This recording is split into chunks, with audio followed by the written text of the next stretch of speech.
নমস্কার বন্ধুরা, সম্পার রান্নাঘরে আরও একটি নতুন রেসিপি নিয়ে হাজির হয়ে গেছি। আশা করি তোমরা সকলেই খুব ভালো আছো।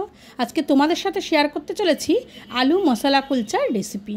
কোনো রকম ইস্ট, তন্দুর বা ওভেন ছাড়াই আজকে কিন্তু আমি গ্যাসেই তৈরি করে দেখাবো এই আলু মশলা কুলচা।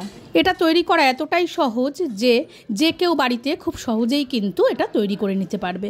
তাহলে রেসিপিটা দেখে নেওয়া যাক। এই আলু কুলচা তৈরি করার জন্য প্রথমেই একটা পাত্রে আমি 2 কাপ পরিমাণে ময়দা নিয়ে নিয়েছি।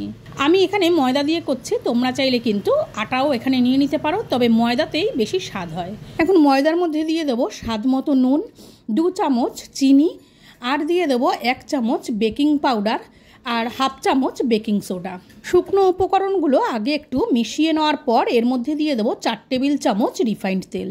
তেলটা দেওয়ার পর এখানে দিয়ে দেবো 1 বাটি আমি টক দই। টক দইটা দেওয়ার পর হাত দিয়ে আগে আমি ভালো মতন ময়দাটাকে মেখে নেব। প্রথমেই জল দেব না, কেননা টক দইয়ের মধ্যে যেটুকু জল থাকবে তা দিয়ে কিন্তু অনেকটাই ময়দাটা মাখা হয়ে যাবে।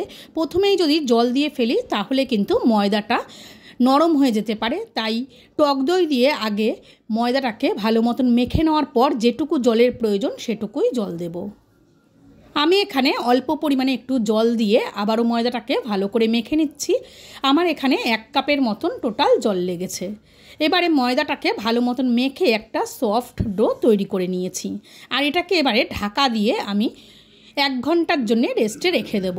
আর ময়দার ওপরে অল্প একটু তেল মাখিয়ে নেব যেন ওপরটা বেশি শুকনো না হয়ে যায়। এবারে নেক্সট স্টেপে চলে যাচ্ছি। এখানে আমি মাঝারি সাইজের 3টে আলু আগে থেকেই সেদ্ধ করে রেখেছি। এটা এবারে একটা ম্যাশারের সাহায্যে আমি ভালো মতন ম্যাশ করে নেব যেন এর মধ্যে কোনো গুলটি ভাব না থাকে। এবারে এর মধ্যে দিয়ে দেবো একটা মাঝারি সাইজের কুচিয়ে রাখা পেঁয়াজ আর 3টে কাঁচা লঙ্কা কুচি আর একটু ধনে পাতাও কুচি এর মধ্যে দিয়ে দেবো। আর দিয়ে দেবো স্বাদ মতো নুন, 1 চামচ দিয়ে দেবো এখানে চাট মশলা, আর দিয়ে দেবো রঙের জন্য একটু 1/2 চামচ কাশ্মীরি লঙ্কার গুঁড়ো, খুবই সামান্য পরিমাণে একটু হলুদ গুঁড়ো দিয়ে দেবো। এবারে সমস্ত মিশ্রণটা আলুর সাথে ভালো মতন মেখে নেব। আমি এখানে চাট মশলা দিয়েছি, তোমরা চাইলে পাতিলেবুর রসও দিতে পারো, তবে পাতিলেবুর রসটা দিলে এখানে আলুটা একটু বেশি নরম হয়ে যেতে পারে। তাই চেষ্টা করবে আমচুর পাউডার বা এখানে চাট মশলাই দেওয়ার। আলুটা মাখা আমার ভালো মতন হয়ে গেছে। এটাকে পাশে রেখে ময়দার ঢাকনাটা তুলে ময়দাটাকে আবারও আমি 1-1.5 মিনিট সময় ধরে একটু মেখে নেব। তারপর এখান থেকে আমি লেচি কেটে নেব। আমি লেচিগুলো সামান্য একটু বড় করেই কাটবো, রুটির যেরকম লেচি হয় তার থেকে একটু বড় করে কেটে নেব।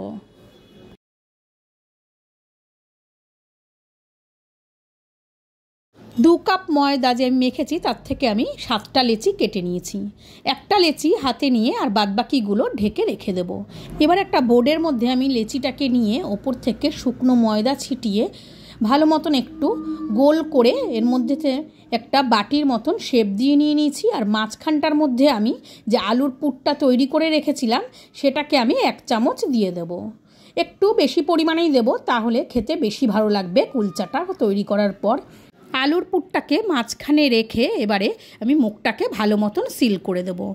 মুখটাকে কিন্তু ভালো মতন বন্ধ করে নিতে হবে, না হলে বেলার সময় বাইরে থেকে বেরিয়ে যেতে পারে আলুর পুরটা। দেখো আমি সব দিক থেকে কিন্তু সুন্দর মতন আলুর পুরটাকে ভরে নিয়ে মুখটাকে বন্ধ করে নিয়েছি। এবারে বোর্ডে রেখে আমি হাত দিয়ে চেপে চেপে সব দিকে যেন সমানভাবে আলুর পুরটা ভেতর থেকে ছড়িয়ে যায় সেইভাবে আমি ছড়িয়ে দিলাম। তারপর একটা বেলনের সাহায্যে আমি একটু গোল করে আলতো হাতে বেলে নেব। তারপর ওপর থেকে একটু কালো জিরে আর একটু ধনে পাতা ছিটিয়ে দেব। আবারও একটু আলতো করে বেলে নেব যেন এগুলো সুন্দর মতন বসে যায় এই কুলচার ওপরে। কালো জিরে আর ধনে পাতাটা দিলে দেখতে একদম রেস্টুরেন্টের কুলচার মতনই কিন্তু লাগবে। আর একইভাবে আমি সবগুলো কুলচাই বেলে নেব। এবার গ্যাসে একটা তাওয়া বসিয়ে আমি তাওয়াটাকে অলরেডি গরম করে নিয়েছি। এবারে কুলচাটাকে আমি দিয়ে দেব। আর এই সময় আমি কিন্তু অল্প একটু চতুর্দিকে জল ছিটিয়ে একটা ঢাকনা দিয়ে ঢাকা দিয়ে নেব। আর গ্যাসের আঁচটাকে মিডিয়াম টু লোতে দিয়ে দেব। আর এই যে একটা ভাপ তৈরি হবে ভেতরে, সেই ভাপেই কিন্তু কুলচাটা সুন্দর তৈরি হয়ে যাবে। 2-3 মিনিট বাদে আমি কুলচাটাকে উল্টে দিলাম। দেখো নিচের দিকটা কিন্তু সুন্দর মতন হয়েছে। আবারও একটু জলের ছিটা চতুর্দিক থেকে দিয়ে ঢাকনা দিয়ে ঢাকা দিয়ে দেবো। আবার 2 মিনিট বাদে আমি ফিরে আসলাম। এপাশটাও ভালো মতন কিন্তু হয়ে গেছে, আর দুটো পিঠই আমি সুন্দর মতন সেঁকে নিয়েছি। এবারে আমি অল্প একটু বাটার দিয়ে ওপরটা ভালো মতন আমি সেঁকে নেব।